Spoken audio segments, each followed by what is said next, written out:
It's 5 a.m. Your alarm goes off. The 5.5 hours of sleep that you had were not enough to cut the fatigue and reduce the pain in your feet, or back, or head. You're up anyways, boots on, ready to go again. You arrive before anyone else, get the lights on, and start opening the restaurant. You wear the hat of owner, chef, emergency plumber, painter, bookkeeper, mediator, counselor, and chief problem solver. You flip omelets, coach your team, intervene with guests, call about the freezer breaking down, console a teammate who is breaking down, input payroll, check the bank balance, where did all the money go? Rinse and repeat. You go home, tired and greasy, decompress from the stress to the best of your ability, climb into bed, and it's 5 a.m. Your alarm goes off. If those feelings and that story resonates with you and feels familiar, hi, you are not alone. My name is Catherine Hubert. I started a restaurant here in Greensboro, North Carolina in October of 2018. And as we're approaching this next birthday and people ask me,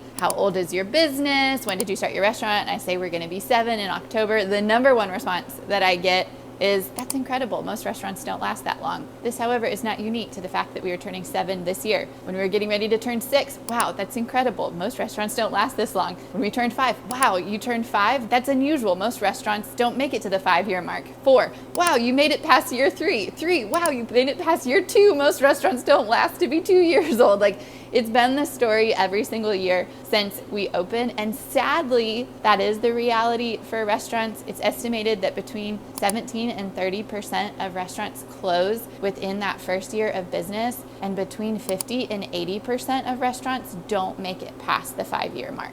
In that, though, it's got me thinking a lot about this survival loop, this hamster wheel that restaurant owners are on, where you're constantly hustling, you're constantly grinding. There's no relief or release from the stress, the pressure, the ever piling to-do list, the bills that you always seem to be behind on, and the creative spirit that propelled and started these restaurants in the first place starts to dwindle, starts to die. The standard for restaurants is set at survival. Wow, you are a successful restaurant if you haven't closed your doors yet. There's almost always an implication in every comment that says it's incredible you're still here, because you may not always be, even though that part isn't attached. I am dedicated not only to seeing my business survive, but to be in a place of growth, to become a staple and an institution in my community. Restaurants add so much literal and figurative flavor to our communities, to our cities, to our towns, to the culture that we experience, and that we invite others into that experience with us.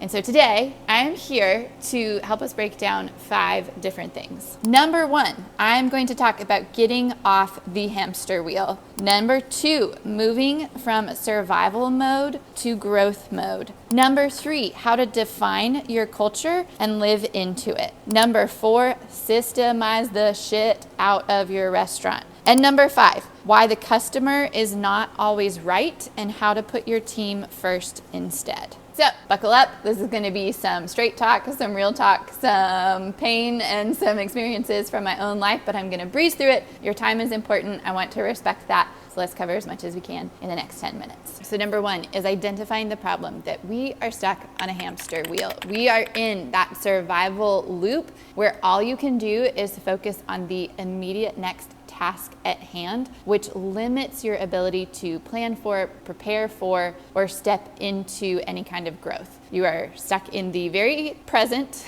with no ability to look forward. And that's because we have, out of necessity and out of, originally getting something off the ground, incorporated ourselves into every single task or aspect of the business that once relied on us to be part of all of those tasks in order to get started. But us staying in all of those tasks means that we are running ourselves ragged. We are limiting the margin that we then have for brainstorming, for long-term planning, for thinking outside of the box, because most of our brain activity is tied up in just executing daily tasks that at this point, other people on our team could be doing. So that takes us into step number 2. Last note on step number 1 though, identify that you're on the hamster wheel and admit that while you can do every task at your restaurant, restaurant. That does not mean you should do every task at your restaurant. It's important that as leaders, we're living into the values that we want to see for our team. So for me, that's been a shift from I can do it to we can do it. We're here as a team. We're here to have each other's backs. What does that look like for me to have my team's back, but also for my team to have my back, and to practice that out on a day-to-day basis? Number 2,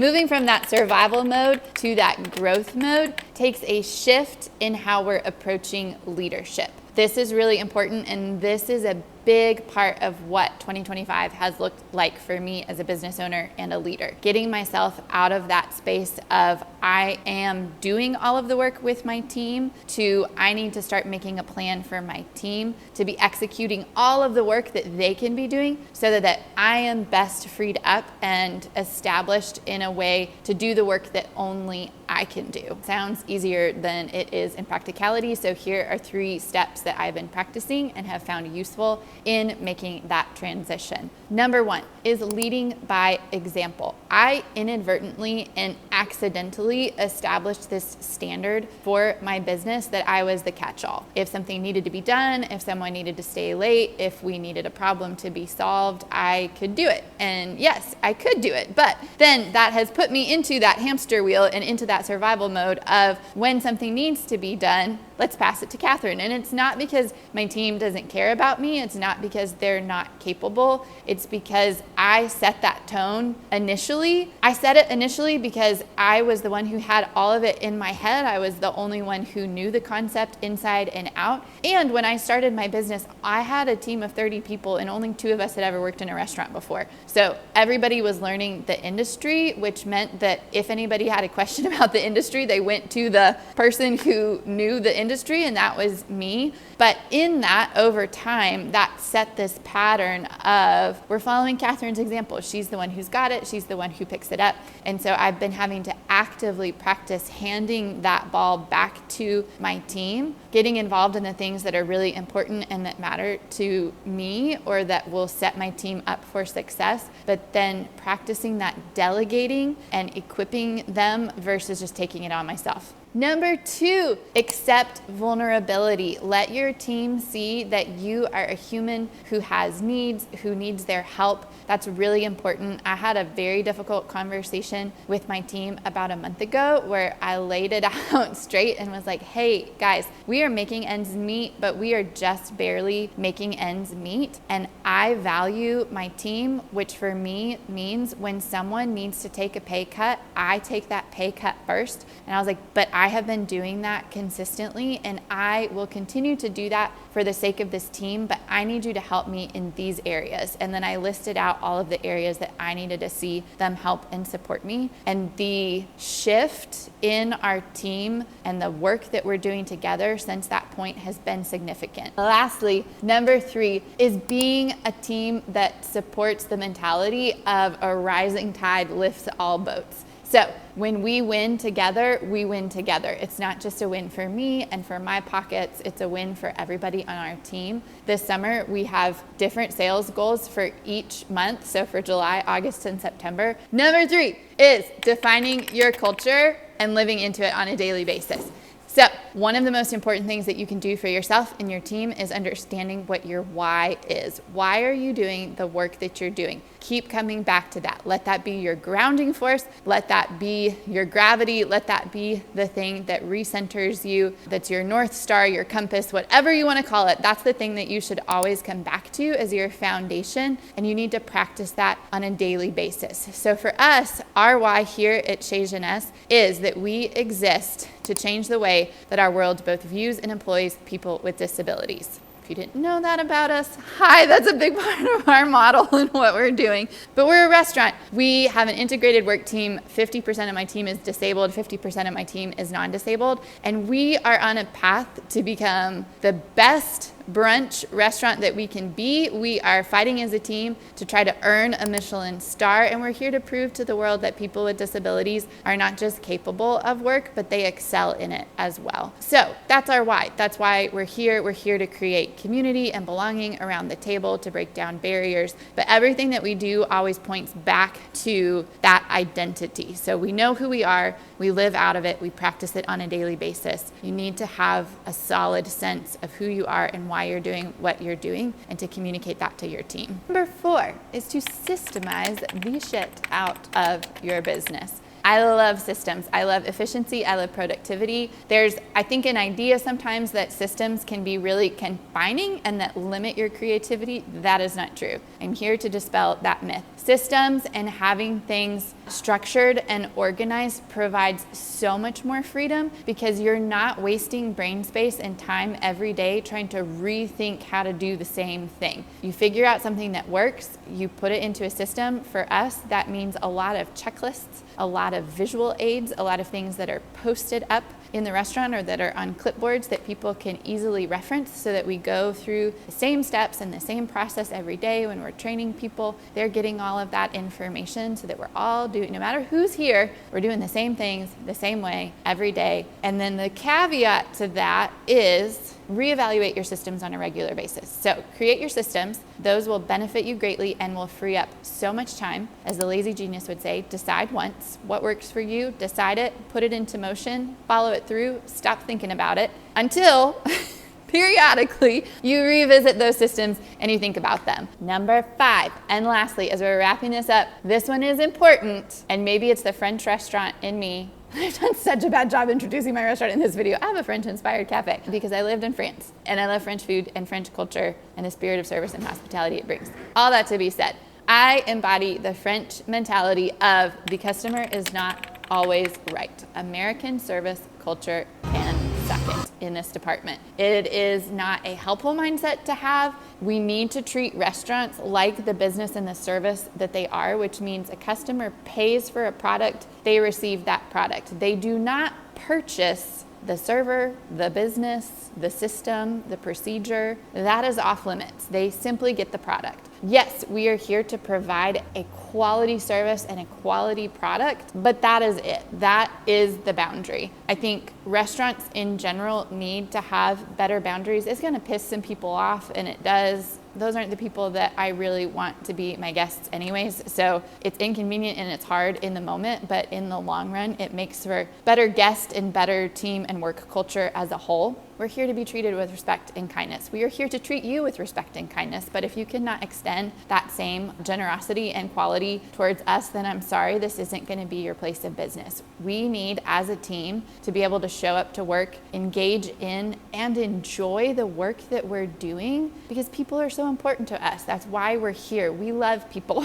We want to continue to serve and to feed people, but you can't walk all over us and treat us like trash and expect us to come back day after day and do it with a smile on our face. It's degrading, it's dehumanizing, it's demoralizing, and I'm over it. So the customer is not always right. We are a business. We are experts in our field. We know what we're doing. We know why we're doing it. We need to have the freedom to do those things. And if you have an opinion about how a restaurant should be run, you can go and open your own restaurant. I promise you, you don't want to do that. It's really, really hard. So please respect the hard work of the restaurants who are doing the work. Thank them and move on with your opinion. Lastly, thank you for being here. I know that I've thrown a lot of information at you. I hope that it's landing. I hope that it's helpful. If you have other questions or comments, please drop those below, or you can reach out to me on my website. I would love to get connected with you outside of YouTube too, and have more conversations about what you're doing and how we can support one another. If this has been helpful, if you will hit the like button or the subscribe button, would love to have you join this community, and that helps out my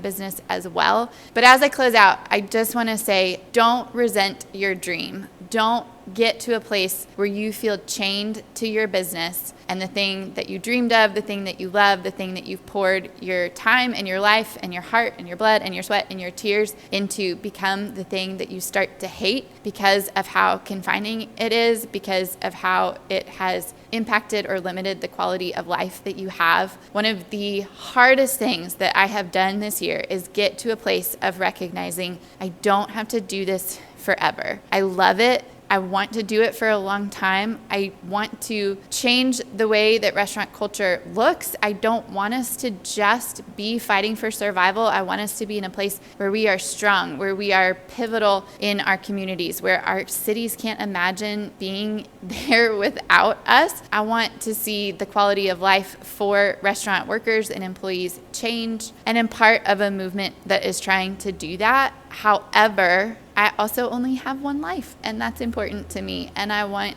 to not hate it. And if I'm at a point where I'm hating my life because of the work that I dreamed of doing, then something's out of balance. And so getting to a place of being willing to actually let it go, if that's the thing that ends up being best for me, has been really freeing to recognize, yes, I created this. Yes, it's still here. I am so thankful for both of those things. And if needed, I can be the one to say it's time for us to close and it's time for me to say goodbye. I am not bound to the thing that I created. I am here to give it what I can and to let it go if I need to. And just that shift, I'm saying just that as if it was simple, but it's taken years of work internally to get to that place. But that shift has allowed me to come back into it with so much more freedom because I don't feel like I'm so bound by the thing that I put out into the world. So all that to say,